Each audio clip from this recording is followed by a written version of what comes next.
ത്തിൻ്റെ തന്നെ തിരുനാമം വാഴ്ത്തപ്പെടുമാറാകട്ടെ. എല്ലാ ദൈവദാസിദാസന്മാർക്കും വീണ്ടും വരുന്നവനായ യേശു ക്രിസ്തുവിൻ്റെ നിസ്തുല്യമായ നാമത്തിൽ എൻ്റെ സ്നേഹവും വന്ദനത്തെയും ഞാൻ ഈ സമയത്ത് അറിയിക്കുകയാണ്. ഈ ദിവസങ്ങളിൽ പരിശുദ്ധാത്മാവ് എൻ്റെ ഹൃദയത്തിൽ നൽകിയ ചില ചിന്തകൾ നിങ്ങളുമായി ഷെയർ ചെയ്യണമെന്ന് ആഗ്രഹിക്കുന്നു. ചിലർക്ക് ജീവിതത്തിൽ വിശുദ്ധി കാത്തു സൂക്ഷിച്ച് കർത്താവിന് വേണ്ടി ഒരുക്കപ്പെട്ടുകൊണ്ടിരിക്കുന്ന ചിലർക്ക് ഈ വചനം നിശ്ചയമായി പ്രയോജനപ്പെടാൻ സാധ്യതയുണ്ട് എന്ന് ഞാൻ ആത്മാവിൽ വിശ്വസിക്കുന്നു. വളരെ പ്രാർത്ഥനയോടുകൂടെ തികഞ്ഞ ദൈവാശ്രയത്തെ നമുക്ക് ദിവസങ്ങളിലായിരിക്കാം. നമ്മുടെ കയ്യിലിരിക്കുന്ന ദൈവവചനം അത് എന്താണ്, അത് ആരാണ്? ഇത് വ്യക്തമായി ഒരു അറിവ് നമ്മുടെ മുമ്പിൽ ഇല്ല എങ്കിൽ ഈ വചനം നമ്മൾ വായിച്ചിട്ട് യാതൊരു ഫലവും ഉണ്ടാകുകയില്ല. ഒരിക്കൽ കൂടി പറയട്ടെ, നമ്മുടെ കയ്യിലിരിക്കുന്ന വചനം എന്താണ്, അത് ആരാണ്? ഈ വിഷയം നമ്മൾ പലപ്പോഴും അതിനെക്കുറിച്ച് ചിന്തിക്കാറില്ല, അതിനെക്കുറിച്ച് പഠിക്കാറില്ല. നമ്മൾ സാധാരണയായി ഈ പുസ്തകം ഒത്തിരി പ്രാവശ്യം വായിച്ച് തീർത്തവരുണ്ട്. അതിൽ അഭിമാനിക്കുന്നവരെ ഓർത്ത് സ്തോത്രം ചെയ്യുന്നു. അങ്ങനെ ചെയ്യുന്നവർക്കായി ഞാൻ നന്ദി പറയുന്നു. ചിലർ ഈ വചനത്തെ മത്സരത്തിന് വേണ്ടി ഉപയോഗിച്ച് ഒത്തിരി വചനങ്ങൾ ബുദ്ധിക്കകത്ത് കയറ്റി വെച്ചിരിക്കുന്നവരുണ്ട്. അവരെ ഓർത്ത് സ്തോത്രം ചെയ്യുകയാണ്. പക്ഷേ ഈ വചനം എന്ന് പറയുന്നത് എന്താണ് എന്ന് നമ്മൾ പഠിച്ചാൽ ഒരിക്കലും ബുദ്ധിയിലും കൊണ്ടുവരത്തില്ല. നമ്മൾ ഇത് വായിച്ച് ഇത്ര പ്രാവശ്യം വായിച്ചു എന്ന് പറയാനും നമ്മളെ കൊണ്ട് പറ്റത്തില്ല. കാരണം തിരുവചനം എന്ന് പറയുന്നത് കടലോരം കിടക്കുന്ന ഒന്നാണ്. ഇതിനകത്തുള്ള ഒരു വാക്കിനകത്ത് പോലും ഒരു കടലിനേക്കാൾ അപ്പുറമുള്ള ആശയങ്ങൾ ആത്മാവ് ഒളിപ്പിച്ചു വച്ചിരിക്കുന്നു. അപ്പോൾ അധികം ഞാൻ പറഞ്ഞു പോകാൻ ആഗ്രഹിക്കുന്നില്ല. ഇത് തിരുവചനം എന്ന് പറയുന്നത് നമ്മുടെ ആത്മീയ യാത്രയുടെ ഒരു വഴിയാണ്. ആത്മീയതയിൽ യാത്ര ചെയ്യുന്ന, അല്ലെങ്കിൽ നിത്യതയ്ക്ക് വേണ്ടി യാത്ര ചെയ്യുന്ന ഒരു ഭക്തന്റെ റൂട്ട് മാപ്പാണ്, അല്ലെങ്കിൽ അവന്റെ വഴിയാണ് തിരുവചനം എന്ന് പറയുന്നത്. ആമേൻ, സ്തോത്രം. അതുകൊണ്ടാണ് ഭക്തന്മാർ ഈ വചനത്തിന് വളരെ പ്രാധാന്യം കൊടുക്കുകയും വചനത്തിന് അകത്ത് വെള്ളം ചേർക്കാതെ പ്രസംഗിക്കുകയും വചനത്തെ അവർ മാറോട് ചേർക്കുകയും അവരുടെ ജീവനേക്കാൾ വലുതായി ദൈവവചനത്തെയും അവർ അംഗീകരിക്കാൻ കാരണം അവരുടെ നിത്യതയുടെ യാത്ര തീരുന്നത് ഈ യാത്രയിൽ കൂടെ പോകുമ്പോഴാണ്, അല്ലെങ്കിൽ ഈ യാത്ര ചെയ്ത് പോകുമ്പോഴാണ്, ഈ വചനത്തിൽ കൂടെ യാത്ര ചെയ്ത് പോകുന്നവന് മാത്രമേ നിത്യത ലഭിക്കുകയുള്ളൂ. ഹല്ലേലൂയ. അപ്പോൾ ചിലരൊക്കെ ആദ്യമൊക്കെ ഈ റൂട്ടിനകത്ത് കയറും, വചനത്തിനകത്ത് കയറും. പിന്നീട് കാലങ്ങൾ, ദിവസങ്ങൾ, വർഷങ്ങളൊക്കെ കഴിയുമ്പോൾ ഇവർ ഈ വചനമാകുന്ന ഈ ട്രാക്ക് വിട്ട്, റോഡ് വിട്ട് അവർക്ക് ബോധിച്ചതായ ഒത്തിരി പോക്കറ്റ് റൂട്ടുകളുണ്ട്. അത് വഴിയായി ഇവർ പോകും. പക്ഷെ അവർക്ക് എന്ത് കിട്ടത്തില്ല? നിത്യത കിട്ടത്തില്ല. ലോകത്തിന്റെ പലതും കിട്ടും, പക്ഷെ നിത്യത കിട്ടത്തില്ല.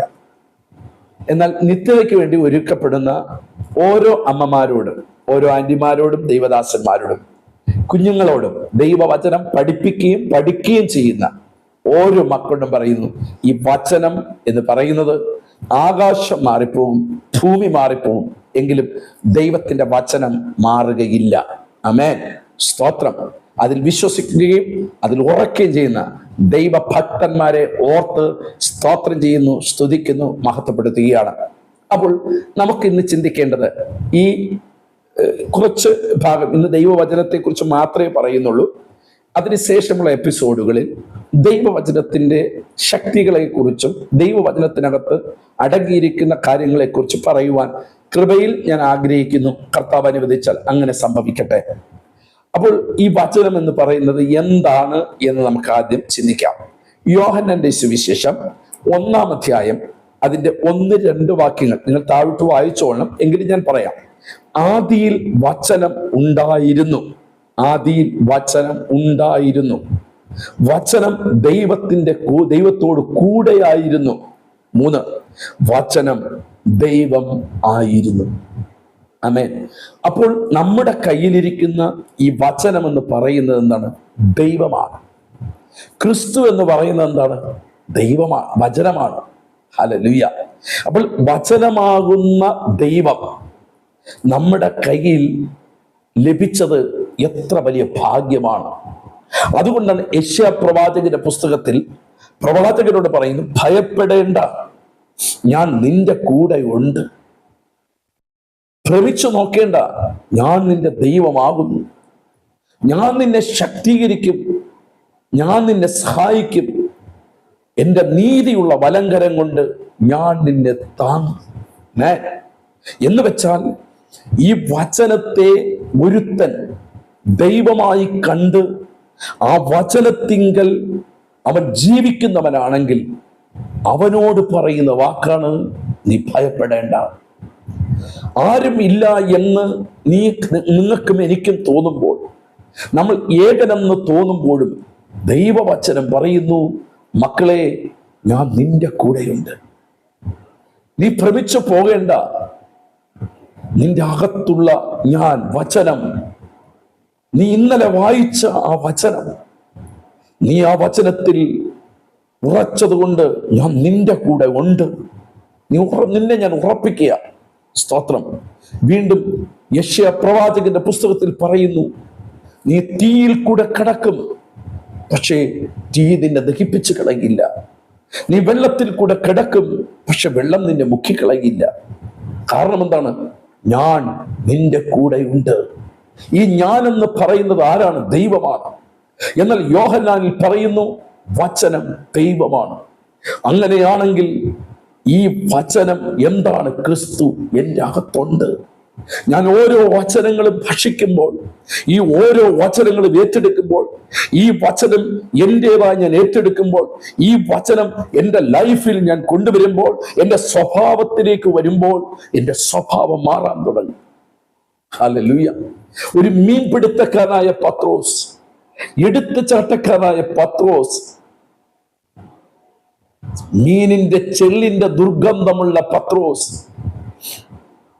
ഒരു കൊച്ചു പെൺകുട്ടിയുടെ അടുക്കൽ പോലും യേശുവിനെ തള്ളിക്കളഞ്ഞ പത്രോസ്, യേശു എന്ന് പറയുന്ന വലിയ പ്രസ്ഥാനത്തെ പൊളിച്ചടുക്കി കൂടെ നിന്നവരെ പഴയ ജോലിയിലേക്ക് കൊണ്ടുപോയ പത്രോസ്, ഈ പത്രോസ് മർക്കോസിന്റെ മാളിക മുറിയിൽ ഇരുന്ന് ദൈവത്തിന്റെ വചനം അവന്റെ അകത്തേക്കിറങ്ങിയപ്പോൾ അവൻ ആള് മാറി, അവന്റെ സ്വഭാവം മാറി, പഴയ സംസാരം മാറി, പഴയ എടുത്തുചാട്ടം മാറി, പഴയ ജീവിത തലം മാറി. കാരണം എന്താണ്? വചനമാകുന്ന ക്രിസ്തു അവന്റെ അകത്തേക്ക് ഇറങ്ങി. 3.5 വർഷക്കാലം യേശു അവന്റെ കൂടെ ഉണ്ടായിരുന്നു, പക്ഷേ അവന്റെ ജീവിതത്തിൽ ഉണ്ടായിരുന്നില്ല. ദൈവദാസനെ, വർഷങ്ങൾ കൊണ്ട് ഞാനും നിങ്ങളും ദൈവവചനം സംസാരിക്കുന്നു, പക്ഷേ യേശു വചനം നിങ്ങളുടെ അകത്തുണ്ട്. എത്രയോ പ്രസംഗങ്ങൾ നമ്മൾ പ്രസംഗിച്ച് കഴിഞ്ഞവരാണ്. എത്രയോ കൺവെൻഷൻ സ്റ്റേജുകളിൽ നമ്മൾ പ്രസംഗിച്ച് കഴിഞ്ഞവരാണ്. എത്രയോ ചർച്ചുകൾ മാറി മാറി ഇരുന്ന് അനേകരെ വചനത്തിൽ ഉറപ്പിച്ചവരാണ്. എന്നാൽ പരിശുദ്ധാത്മാവ് എന്നോടും നിങ്ങളോടും ചോദിക്കുന്നു, ഈ വചനം എൻ്റെ അകത്ത് ക്രിയ ചെയ്തിട്ടുണ്ടോ? നോക്കുക, ഈ പത്രോസിന്റെ അകത്തേക്ക് വചനമാകുന്ന യേശു കയറിയപ്പോൾ അവൻ ആള് മാറി. സ്തോത്രം. ഒരുവന്റെ ജീവിതത്തിനകത്ത്, അതുകൊണ്ടാണ് നമ്മുടെ പൗലോസ് അപ്പോസ്തലൻ ഇങ്ങനെ പറഞ്ഞത്, ഞാൻ ദൈവത്തിൽ നിന്നും പ്രാപിക്കുകയും നിങ്ങൾക്ക് ഏൽപ്പിക്കുകയും ചെയ്തത് എന്തെന്നാൽ. അപ്പോൾ ഫസ്റ്റ് ദൈവദാസന്മാരോട് എനിക്ക് നിങ്ങളോട് പറയാനുള്ള ദൈവാത്മാവിന്റെ സന്ദേശമാണ്, ഒന്ന്, ഞാൻ ദൈവത്തിൽ നിന്ന് പ്രാപിക്കണം. അത് എങ്ങനെയാണ് ദൈവത്തിൽ നിന്ന് പ്രാപിക്കേണ്ടത്? ഞാൻ മുഴങ്കാൽ മടക്കി വചനമാകുന്ന ദൈവത്തെ ഭക്ഷിക്കുമ്പോൾ ഞാൻ ദൈവത്തെ പ്രാപിക്കുകയാണ്, ഞാൻ ദൈവത്തിൽ നിന്ന് നേടുകയാണ്, ഞാൻ എൻ്റെ സ്വഭാവത്തെ മാറ്റുകയാണ്. എൻ്റെ ദൈവഹിതമില്ലാത്ത സംസാരങ്ങൾ മാറും, എൻ്റെ ദൈവഹിതമില്ലാത്ത ചിന്തകൾ മാറും. എനിക്കറിയാം, ഈ വചനം വായിച്ച് ദുർസ്വഭാവങ്ങൾ മാറിയ വിശുദ്ധന്മാരെ എനിക്കറിയാം. ഈ വചനം വായിച്ച് കരഞ്ഞ് അനേക രോഗങ്ങൾ സൗഖ്യമാക്കിയ അനേകരെ എനിക്ക് ഈ കാലഘട്ടങ്ങളിൽ കാണാൻ കഴിഞ്ഞിട്ടുണ്ട്. അനേകരുടെ പാപങ്ങൾ ദൈവവചനത്തിന് മുമ്പിൽ കേട്ടും അത് വായിച്ചും ഏങ്ങി ഏങ്ങി ഏങ്ങി കരഞ്ഞ് പാപക്ഷമ പ്രാപിച്ച അനേക വിശുദ്ധന്മാരെ എനിക്കറിയാം. പ്രിയമുള്ളവരെ, ഈ വചനമെന്ന് പറയുന്നത് റേഷൻ കാർഡ് സൂക്ഷിക്കേണ്ട ഒരു പുസ്തകമല്ല, കരം തീർത്ത രസീത് വെക്കേണ്ട ഒരു പുസ്തകമല്ല ഇത്. നമുക്ക് കിട്ടിയ നല്ല പുതിയ നോട്ടുകൾ ഇതിനകത്ത് വെച്ചുകൊണ്ട് നടക്കേണ്ടതല്ല. ലോട്ടറി ടിക്കറ്റ് എടുത്തിട്ട് അടിക്കണമപ്പ എന്ന് പ്രാർത്ഥിക്കേണ്ട, ഒരു കൈവച്ച് പ്രാർത്ഥിക്കേണ്ട പുസ്തകമല്ല. ഇതൊരു കഥാപുസ്തകമല്ല. ഇത് ജീവനായ ക്രിസ്തുവാണ്. ഇത് ജീവനായ ക്രിസ്തുവിന്റെ വാക്കാണ്. ഇത് ജീവനായ ക്രിസ്തുവിന്റെ ശ്വാസമാണ്. ഇത് യേശുവാണ്. ആമേൻ, ഹല്ലേലൂയ. ഈ വചനത്തെ വിശ്വസിക്കാത്തവൻ യേശുവിനെ വിശ്വസിക്കുന്നില്ല. ഈ വചനത്തെ ഏറ്റെടുക്കാത്തവൻ യേശുവിനെ ഏറ്റെടുത്തിട്ടില്ല. ഈ വചനത്തിൽ നിൽക്കാത്തവൻ യേശുവിന്റെ കൂടെ അല്ല നിൽക്കുന്നത്. Price the Lord, hallelujah. ഈ വചനം കേട്ടിട്ട് കള്ളം പറയുന്നവൻ യേശുവിനെ നിസ്സാരമായി കാണുന്നവർക്ക് മാത്രമേ അങ്ങനെ സാധിക്കാൻ പറ്റുകയുള്ളൂ. Price the Lord. അപ്പോൾ ഈ വചനത്തിന്റെ ശക്തിയെക്കുറിച്ച് നിങ്ങൾ വ്യക്തമായി മനസ്സിലാക്കണം. ഈ വചനം എന്ന് പറയുന്നത് ക്രിസ്തുവാണ്. ഹല്ലേലൂയ.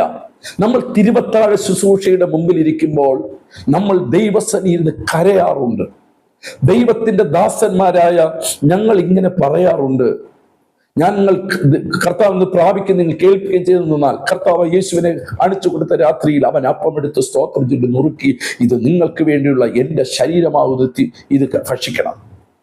എന്നിട്ട് പറയും, തന്നെ ശോധന ചെയ്തിട്ട് വേണം ഈ അപ്പവീഞ്ഞുകളിൽ നിന്നും നിങ്ങൾ പങ്കാളിയാകേണ്ടത്.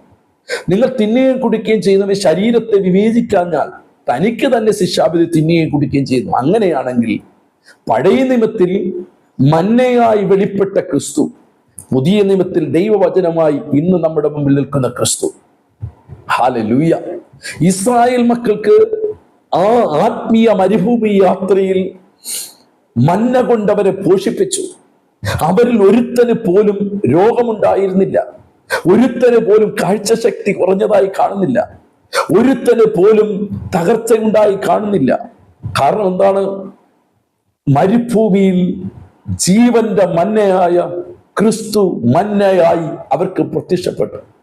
അങ്ങനെയാണെങ്കിൽ ഈ തിരുവചനത്തെ ക്രിസ്തുവായി കണ്ടുകൊണ്ട്, ജീവനായി കണ്ടുകൊണ്ട്, ഇത് കർത്താവിന്റെ ശ്വാസമായി കണ്ടുകൊണ്ട് ഒരുത്തൻ ജീവിതത്തിൽ ഏറ്റെടുക്കുമ്പോൾ, ഒരു വ്യക്തി ഈ വചനത്തെ ഉൾക്കൊള്ളുമ്പോൾ, ഈ വചനത്തെ അംഗീകരിക്കുമ്പോൾ, ഈ വചനത്തിൽ ജീവിക്കുമ്പോൾ, ഞാൻ വിശ്വസിക്കുന്നു ലോകത്ത് പല മാരകമായ രോഗങ്ങൾ വരാം, പ്രശ്നങ്ങൾ വരാം, വേദന വരാം. പക്ഷേ നമ്മുടെ ആത്മീയ ജീവിതത്തിൽ ഒന്നും സംഭവിക്കാതെ വണ്ണം ദൈവം കനാൻ വരെ, അല്ലെങ്കിൽ നിത്യത വരെ ദൈവം നമ്മെ എത്തിക്കുവാനിടയാകും. ആമേൻ, സ്തോത്രം.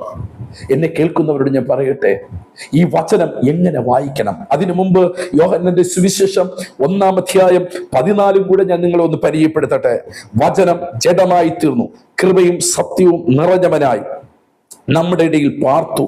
ഞങ്ങൾ അവന്റെ തേജസ് പിതാവിൽ നിന്നും ഏകജാതനായവന്റെ തേജസ്സായി കണ്ടു. ആമേൻ. ഇന്ന് ഞാൻ നിങ്ങളോട് പറയട്ടെ, ഈ ദൈവവചനത്തെ നിൽക്കുന്നവൻ തേജസ്സിൽ നിൽക്കുന്നവനാണ്. ഈ വചനം അംഗീകരിക്കുന്നവൻ, ഈ വചനത്തിൽ ജീവിക്കുന്നവന് ദൈവം തേജസ്സിനാൽ അവനെ നിറയ്ക്കുവാനിടയാകും. ആമേൻ, ഹല്ലേലൂയ. അങ്ങനെയാണെങ്കിൽ ഈ വചനം എന്താണ്? യേശുവാണ്. ഞാൻ ജീവന്റെ അപ്പമാകുന്നു, എന്നെ തിന്നുന്നവൻ എൻ മൂലം ജീവിക്കും. ആമേൻ. അങ്ങനെയാണെങ്കിൽ ആ പ്രത്യാശയോടുകൂടി ഞാൻ പറയട്ടെ, ഈ ദൈവവചനത്തെ വിശുദ്ധിയോടുകൂടെ, നിർമ്മലതയോടുകൂടെ, ജീവനായ ക്രിസ്തു ആണെന്ന് പറഞ്ഞ് നമ്മളത് ഏറ്റെടുക്കുമ്പോൾ, ഹല്ലേലൂയ, അവ ക്രിസ്തു മൂലം ഞാൻ ജീവിക്കുവാനിടയാകും. ആമേൻ, സ്തോത്രം. നമ്മുടെ ആത്മീയ ജീവിതം സക്സസ് ആയിരിക്കും. നമ്മുടെ ആത്മീയ ജീവിതത്തിൽ പരാജയങ്ങൾ ഉണ്ടാകത്തില്ല. നമ്മുടെ ആത്മീയ ജീവിതം ശ്രേഷ്ഠമായിരിക്കും. നമ്മുടെ ആത്മീയ ജീവിതത്തിന്റെ മേൽ ദൈവിക മഹത്വവും തേജസ്സും വെളിപ്പെടുവാനിടയാകും. ഒന്ന് സ്തോത്രം പറഞ്ഞു, ഒന്ന് ദൈവത്തെ സ്തുതിച്ചാട്ടെ. ഹല്ലേലൂയ. എന്നാൽ ഈ വചനം രണ്ട് സ്ഥലത്ത് വീഴും. ഒന്ന്, ഈ വചനം എന്ന് പറയുന്നത് ബുദ്ധിയിൽ കൊണ്ടുവരും. രണ്ട്, ഹൃദയത്തെ കൊണ്ടുവരും.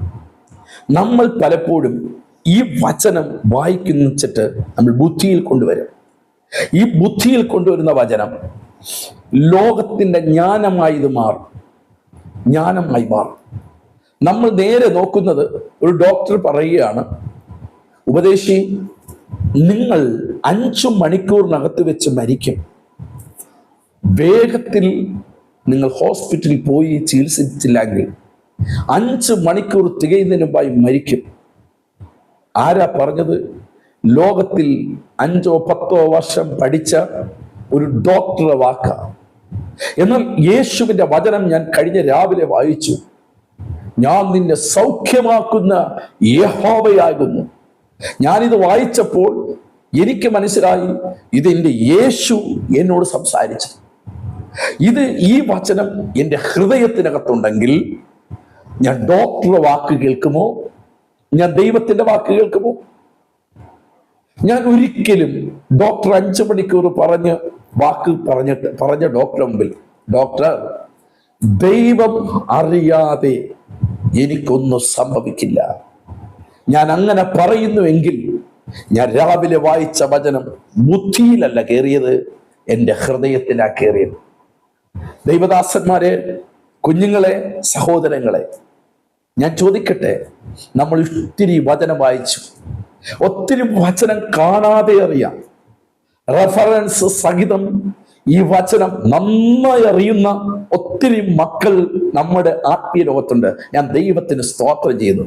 പക്ഷേ നിങ്ങളുടെ പ്രശ്നത്തിന്റെ മുമ്പിൽ എന്തുകൊണ്ടാണ് ഈ വചനം ആക്ടിവേഷൻ ആവുന്നില്ല, പ്രയോജനപ്പെടുന്നില്ല, അല്ലെങ്കിൽ അതിൽ ഒരു വ്യത്യാസം കാണാത്തത്? ഒറ്റ കാര്യമുള്ളൂ, നിങ്ങൾ വായിച്ചു പഠിച്ച ദൈവവചനം ജ്ഞാനത്തിന്റെ ബുദ്ധിയിൽ കയറ്റി വെച്ചിരിക്കുക. ഈ ബുദ്ധിയിൽ വെച്ചിരിക്കുന്ന സാധനം ഒരിക്കലും നിങ്ങളുടെ ലൈഫിൽ പ്രയോജനപ്പെടില്ല. എന്നാൽ ഹൃദയത്തിനകത്താണ് ഈ വചനം കയറിയിട്ടുണ്ടെങ്കിൽ നിങ്ങൾ പറയുന്നു, നിങ്ങളുടെ ഏത് സമയത്തും, ഒരുപക്ഷെ പാപത്തിന്റെ ഒരവസ്ഥയിലേക്ക് നിങ്ങളെ പിശാച് കൊണ്ടുപോകുമ്പോൾ നിങ്ങളുടെ ഹൃദയത്തിനകത്ത് ഈ വചനം ചലിക്കാൻ തുടങ്ങും, ഈ വചനം ഇടപെടാൻ തുടങ്ങും. യേശുവിന്റെ നാമത്തിൽ ഈ വചനം ചലിക്കാൻ തുടങ്ങും. മോനെ, നീ ചെയ്യുന്നത് പാപമാണ്, ഈ പാപത്തിൽ നിന്ന് നീ പിന്മാറ്. ഹല്ലേലൂയ. ഇതെങ്ങനെ മനസ്സിലാക്കി? എന്നോ വായിച്ച വചനം, അത് ജീവനായ ക്രിസ്തു നിങ്ങളുടെ ഹൃദയത്തിനകത്ത് വചനമായി കയറി. ഒരു പാപം ചെയ്യാൻ സാഹചര്യം ഉണ്ടായിരുന്നു.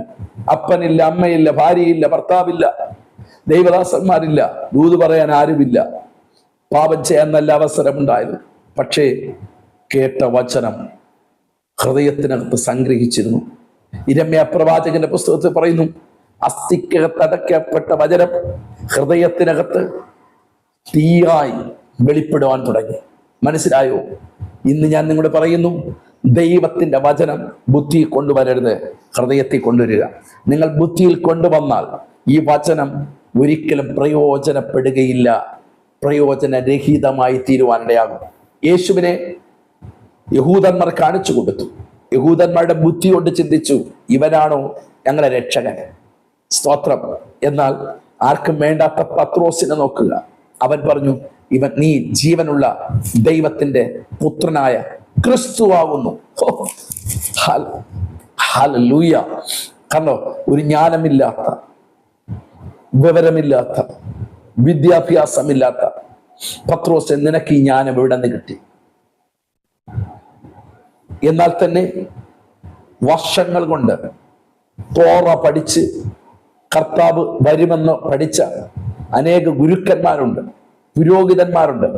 അവർക്ക് മറച്ചു വെച്ചത് ഒന്നുമില്ലാത്ത പത്രോസ് അപ്പച്ചന് വെളിപ്പെടുത്തി കൊടുത്തു. പ്രിയമുള്ളവരെ, ഈ വെളിപ്പാട് ഞാൻ നിങ്ങളോട് പറയുന്നത് ഒരു ബുദ്ധി കൊണ്ട് ചിന്തിച്ചാൽ, സെമിനാരിയിൽ പഠിച്ച ബുദ്ധിയിൽ ഞാൻ നിങ്ങളോട് ഇന്ന് സംസാരിച്ചാൽ അത് ജ്ഞാനത്തിന്റെ വചനമായി മാറും. ആരണ്ടോ എഴുതി വെച്ച നിഘണ്ടു നോക്കിയിട്ട് ഇന്ന് ഞാൻ പ്രസംഗിച്ചാൽ അത് ബുദ്ധിയുടെ പ്രമാണമായി തീരും. എന്നാൽ ഇന്ന് ഞാൻ ഇവിടെ പ്രസംഗിക്കുന്നത് ബുദ്ധിയുടെ പ്രമാണമല്ല, ഹൃദയത്തിൽ എൻ്റെ ദൈവം എൻ്റെ ഹൃദയത്തിൽ തന്ന ദൈവവചനത്തിന്റെ വെളിപ്പാടാണ്. അങ്ങനെ വെളിപ്പാടിൽ ജീവിക്കുന്ന ദൈവദാസനോട് പറയുന്നു, നമ്മുടെ വചനം, ദൈവം എഴുതിയ വചനം, ഇത് ക്രിസ്തുവാണ്. ക്രിസ്തുവിന്റെ വചനം നമ്മുടെ ഉള്ളിൽ സംഗ്രഹിക്കണം. ഹല്ലേലൂയ. ഉള്ളിൽ സംഗ്രഹിച്ചാൽ മാത്രമേ നമ്മുടെ ജീവിതത്തിൽ പ്രയോജനമുണ്ടാകുകയുള്ളൂ. ഇനി മൂന്നാമത്തെ കാര്യം, ഈ വചനം വായിക്കുന്നവന്റെ ജീവിതം മാറ്റുന്നതാണ് ഈ തിരുവചനം.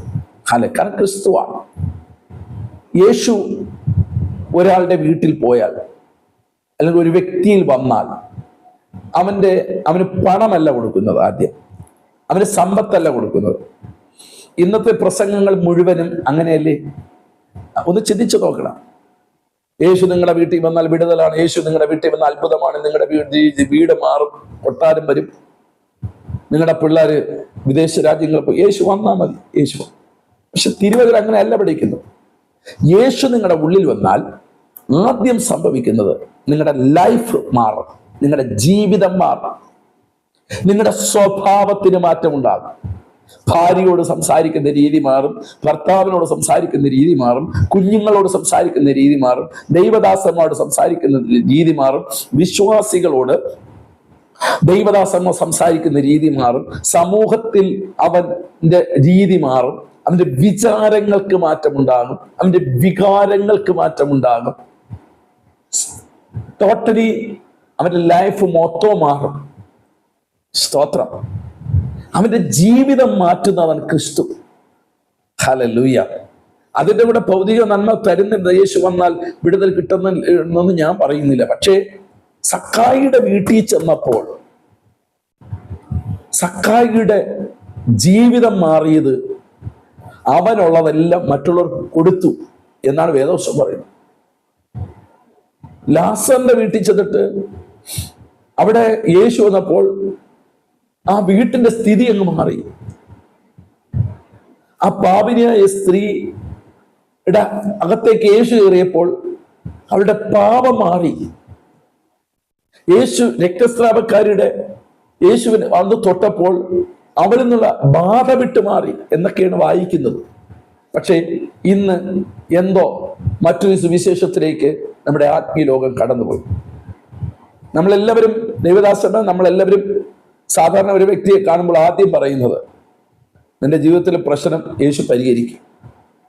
പക്ഷെ നമ്മൾ അങ്ങനെയല്ല പറയേണ്ടത്. നിന്റെ ജീവിതം മാറും. യേശു വന്നാൽ നിന്റെ സ്വഭാവം മാറും. നമ്മുടെ ജീവിതം കാരണമാണ് ശത്രു പല നന്മകളും തടഞ്ഞു വച്ചിരിക്കുന്നത്. നമ്മുടെ സംസാരം കാരണം, നമ്മുടെ പെരുമാറ്റം കാരണം ദൈവത്തിന് പ്രവർത്തിക്കാൻ പറ്റുന്നില്ല. അത് മാറണമെങ്കിൽ യേശു വരണം. യേശു വരണമെങ്കിൽ ഹൃദയം പൂർണ്ണമായി തുറന്നു കൊടുക്കണം.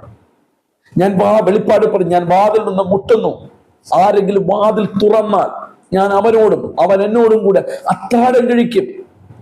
അപ്പോൾ ഈ വചനം വായിക്കുമ്പോൾ ഹൃദയം തുറന്നു കൊടുക്കണം. ഹൃദയത്തിന്റെ വാതിൽ തുറന്നു കൊടുക്കണം. ആർക്ക് വേണ്ടി? ക്രിസ്തുവിന് വേണ്ടി. എങ്കിൽ മാത്രമേ ആ വചനം നമ്മുടെ ജീവിതത്തിൽ വിജയകരമായി തീരുകയുള്ളൂ. മനസ്സിലാവുന്നുണ്ടല്ലോ? യേശു ഒരു വീട്ടിൽ വന്നപ്പോൾ, സക്കായിയുടെ വീട്ടിൽ വന്നപ്പോൾ അവൻ എന്താ പറഞ്ഞത്? യേശു പറഞ്ഞത്, ഇന്ന് ഇവന്റെ വീട്ടിൽ രക്ഷ വന്നു.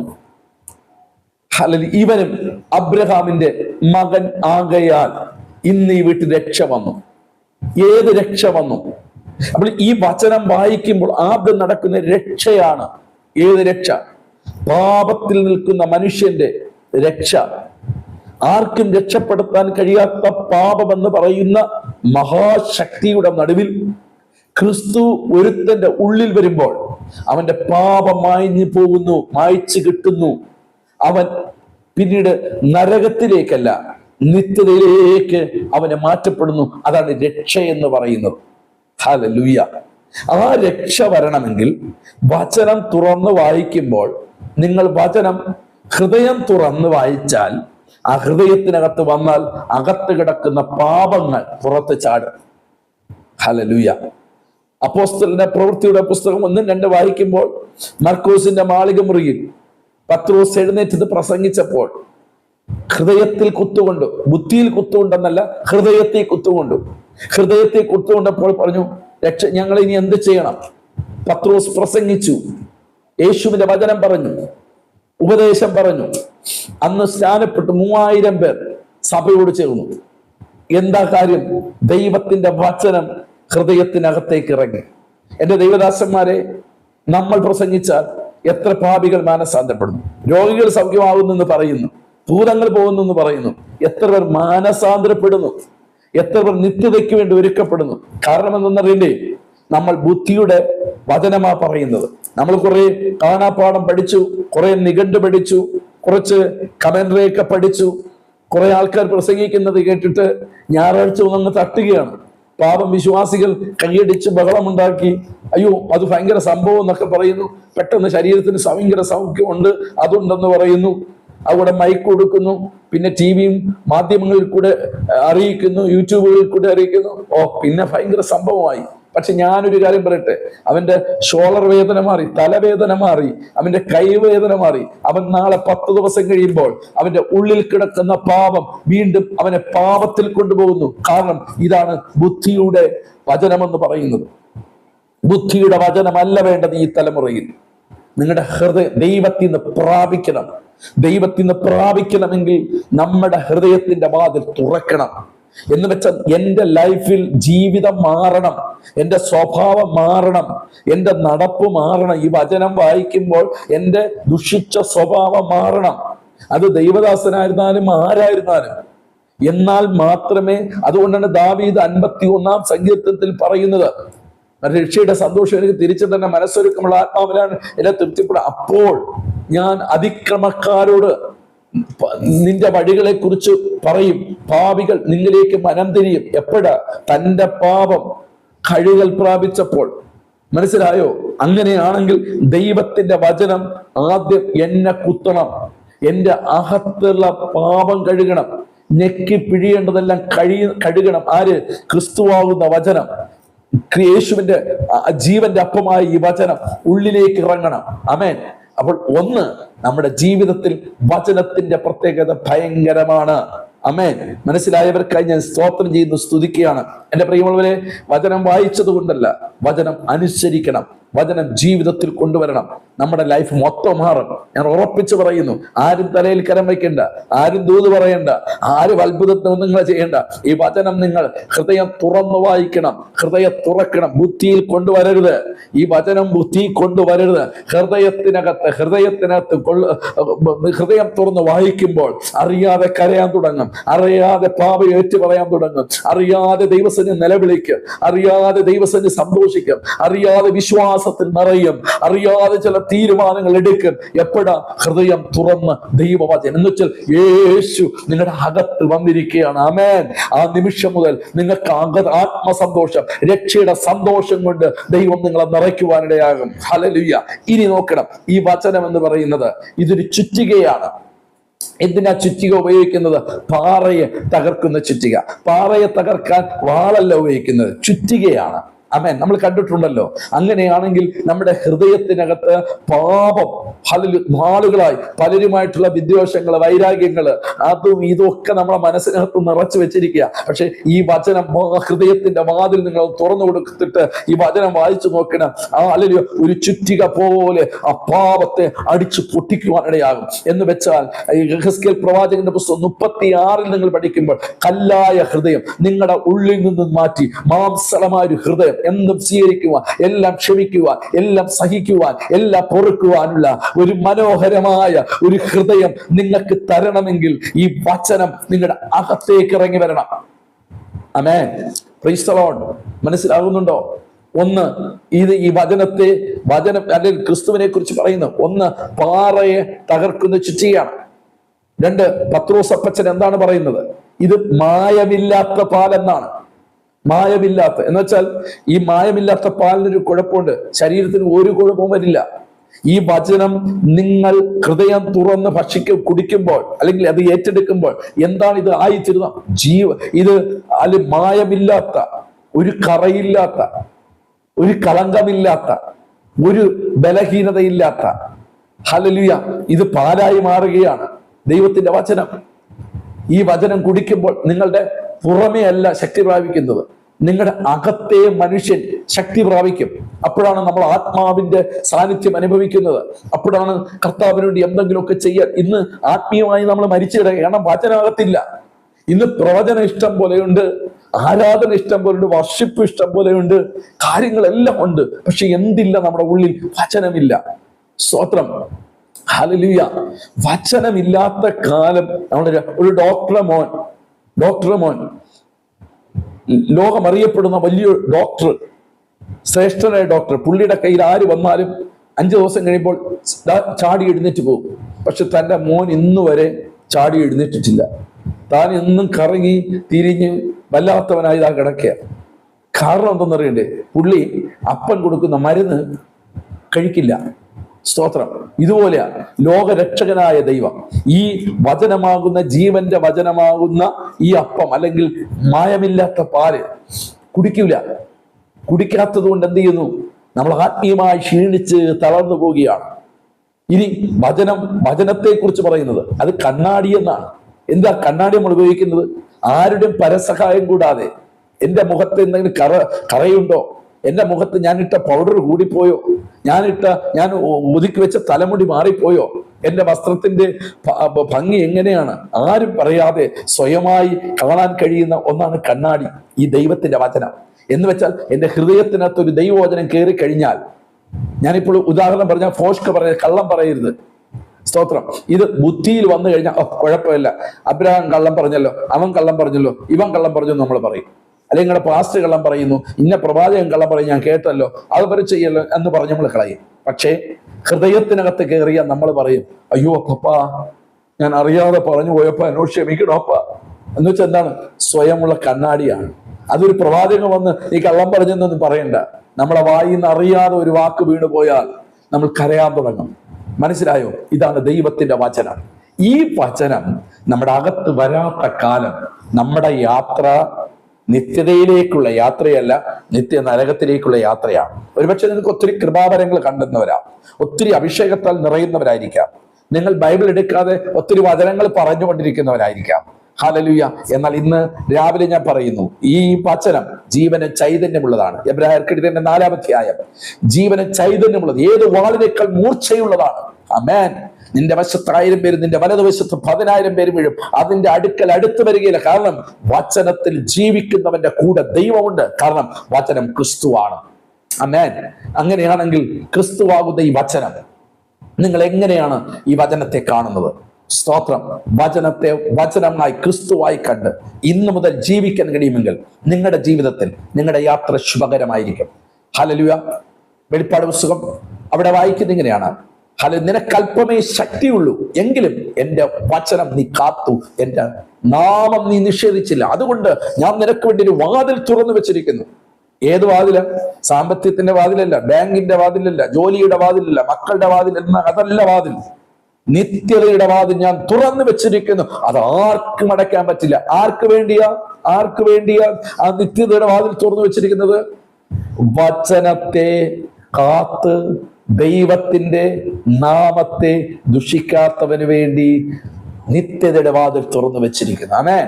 അങ്ങനെയാണെങ്കിൽ ഈ വചനത്തിനകത്താണോ പുറത്താണോ? ഹല്ലേലൂയ. ഞാൻ ആദ്യമേ പറഞ്ഞതുപോലെ, ആദ്യമൊക്കെ ആൾക്കാർ, ദൈവ മക്കള് വചനം കേട്ട് ആ നല്ല വചനത്തിന്റെ ട്രാക്കിൽ ഇങ്ങനെ യാത്ര ചെയ്യും. കുറേ സമയം, ദിവസങ്ങൾ കഴിഞ്ഞു, വർഷങ്ങൾ കഴിഞ്ഞു, അവരെന്ത് ചെയ്യുന്ന അറിയണ്ടേ? അടുത്ത പോക്കറ്റ് വഴി നോക്കും. എന്നുവെച്ചാൽ ലോകത്തിന്റെ വഴികളിലേക്ക് നോക്കും. അവരുടെ കാലുകൾ അറിയാതെ, അതിനെയാണ് വേദപുസ്തകം പിന്മാറ്റം എന്ന് പറയുന്നത്. അപ്പോൾ തന്നെ അവർക്ക് അന്യഭാഷയുണ്ട്, പ്രവചനമുണ്ട്, കയ്യടിയുണ്ട്, ബഹളമുണ്ട്, എല്ലാം ഉണ്ട്. പക്ഷെ അവർ എവിടെയാ പോയിക്കൊണ്ടിരിക്കുന്നത്? അവർ നിത്യമായ നരകത്തിന്റെ വഴികളിലേക്ക് പോയിക്കൊണ്ടിരിക്കുന്നു. ആകയാൽ നമ്മളെ തന്നെ ഒന്ന് ശോധന ചെയ്യണം. എങ്ങനെ ശോധന ചെയ്യണം? നമ്മുടെ വചനം വെച്ച് നമ്മൾ ശോധന ചെയ്യണം. ഇതൊരു കണ്ണാടിയാണ്. 2, ഇത് പാലാണ്, മായമില്ലാത്ത പാലാണ്. ഇത് അല്ലെങ്കിൽ ചുറ്റികയാണ്. ആരും നിങ്ങളോട് തലയിക്കരം വെച്ച് ശാസിച്ചൊന്നും മാറ്റണ്ട. നിങ്ങൾ ദൈവവചനത്തിൽ വിശ്വസിച്ചാൽ നിങ്ങളുടെ ഹൃദയത്തിലെ പാപങ്ങൾ ഉടഞ്ഞു പോകും. എത്ര ആർക്കും മാറ്റാൻ പറ്റാത്ത പാപമായിരുന്നാലും, നിങ്ങൾ എന്തൊക്കെ ചെയ്തിട്ട് നിങ്ങളുടെ പാപം മാറുന്നില്ല. ദൈവം വചനത്തിൽ കൂടെ, ഞാൻ പറയട്ടെ, വചനം എന്ന് പറയുന്നത് ക്രിസ്തുവാണ്. ഹൃദയം തുറന്ന് ഇന്ന് ഈ വചനം ഏറ്റെടുക്കാൻ പറ്റുമെങ്കിൽ ഈ വചനങ്ങൾ, ഓരോ വചനങ്ങളും, ഈ 66 പുസ്തകത്തിലെ വചനങ്ങൾ ഒന്നും തിന്മയായിട്ടല്ല, ഇതിനെ ഏറ്റെടുത്ത് വിശ്വാസത്തോടെ ഏറ്റെടുക്കുവാൻ, ഇത് എന്റെ ദൂതാണ് കർത്താവ് എന്ന് പറഞ്ഞ് ഏറ്റെടുക്കുവാൻ കഴിയുമെങ്കിൽ കർത്താവ് നിങ്ങളെ അനുഗ്രഹിക്കും. എന്റെ വാക്കുകൾക്ക് വിരാമം കുറിക്കട്ടെ. ബാക്കിയുള്ള എപ്പിസോഡുകളിൽ ഈ വചനം എന്ന വാക്ക് ഇനിയും കടന്നു പോകേണ്ടിയിരിക്കുന്നു. നമുക്ക് ദൈവം അനുവദിച്ചാൽ അടുത്ത നാളുകളിൽ അടുത്ത എപ്പിസോഡ് കാണാം. ഒരുമിച്ച് ചേർന്ന് നമുക്കൊരു നിമിഷം പ്രാർത്ഥിക്കാം. പ്രിയനായ ദൈവമേ, സ്വർഗീയ നല്ല പിതാവേ, വചനത്തിന്റെ യഥാർത്ഥമായ കർത്താവ് മഹത്വം തിരിച്ചറിയാൻ ദൈവസഭകൾക്ക് കഴിയാതെ പോകുമ്പോൾ, കർത്താവ് ഈ സന്ദേശം ഇവിടെ കേൾക്കുന്ന ഓരോ മക്കളും തങ്ങളെ തന്നെ ശോധന ചെയ്യാൻ, കർത്താവ് ഈ വചനത്തിൽ കൂടെ വചനം വെച്ച് അവരുടെ ജീവിതത്തെ ഒന്ന് ശോധന ചെയ്യുവാൻ സ്വർഗം സഹായിക്കണം. ഈ വചന നിമിത്തം ചിലരെ ശുദ്ധീകരിക്കണം. ഈ വചന നിമിത്തം ചിലരുടെ പാപങ്ങളെ കഴുകണം. അവർ വായിക്കുമ്പോൾ തന്നെ അവരുടെ രോഗങ്ങൾ മാറണം. ഈ വചനം ഏറ്റെടുക്കുമ്പോൾ തന്നെ അവരുടെ പ്രശ്നങ്ങൾ ഉടഞ്ഞു മാറത്തക്കവണ്ണം ദൈവം സഹായിക്കണമെന്ന് പ്രാർത്ഥിക്കുന്നു. കർത്താവെ, ഈ വചനം ആരും തള്ളിക്കളയരുത്. അനേകർക്ക് ഇത് പ്രയോജനപ്പെടണം. നിത്യതയുടെ വഴി ഒരിക്കൽ കൂടി അവർക്ക് തുറന്നു കൊടുക്കണം. ഏതെങ്കിലും ലോകത്തിന്റെ പോക്കറ്റ് വഴിയിൽ കൂടെ യാത്ര ചെയ്യുന്നവർ ഈ സന്ദേശം കേൾക്കുന്നെങ്കിൽ തിരിച്ചു വരുവാനുള്ള ഒരു അവസാന സമയമാക്കി ദൈവം തീർക്കണമെന്ന് പ്രാർത്ഥിക്കുന്നു. സ്വർഗം അങ്ങനെ ചെയ്യുന്നതിനായി സ്തോത്രം. യേശുവിൻ നാമത്തിൽ തന്നെ ആമേൻ, ആമേൻ. എന്റെ പ്രിയമുള്ളവരെ, തിരുവചനം ജീവന ചൈതന്യമുള്ളതാകിയാൽ ഈ വചനം നിങ്ങൾക്ക് നിശ്ചയമായും പ്രയോജനപ്പെടും എന്ന് ഞാൻ വിശ്വസിക്കുന്നു. നിങ്ങളുടെ ജീവിതത്തിനകത്ത് ഈ വചനം ഏതെങ്കിലും രീതിയിൽ മാറ്റങ്ങൾ വരുത്തിയിട്ടുണ്ടെങ്കിൽ, എന്തെങ്കിലും ഒരു പ്രയോജനം വരുത്തിയിട്ടുണ്ടെങ്കിൽ, നിത്യയുടെ വഴിയിലേക്ക് ഒരിക്കൽ കൂടി കാലെടുക്കൽ എടുത്തു വെക്കുവാൻ ഇത് സാധിച്ചെങ്കിൽ, നിങ്ങൾ നിശ്ചയമായും നിങ്ങളെ സ്നേഹിക്കുന്നവർക്ക് അവരുടെ വാട്സപ്പ് ഗ്രൂപ്പുകളിൽ നിങ്ങൾ ഷെയർ ചെയ്യുവാൻ നിങ്ങൾ മടിക്കണ്ട. നിങ്ങളുടെ ചർച്ച് വാട്സപ്പ് ഗ്രൂപ്പുകൾ, എല്ലാ വാട്സപ്പ് ഗ്രൂപ്പുകളിലും നിങ്ങൾ ഷെയർ ചെയ്യുക. ഈ പ്രവർത്തനം നമുക്ക് ഒരുമിച്ച് ചേർന്ന് ക്രിസ്തുവിന്റെ സാമ്രാജ്യം പണിയാൻ കർത്താവ് സഹായിക്കുമാറാകട്ടെ. ദൈവം അനുവദിച്ചാൽ അടുത്ത എപ്പിസോഡിൽ നമുക്ക് വീണ്ടും കാണുന്നവരെ പരിശുദ്ധ നമ്മളെ ഒരുമിച്ച് ചേർത്ത് നടത്തട്ടെ. ആമേൻ, ആമേൻ.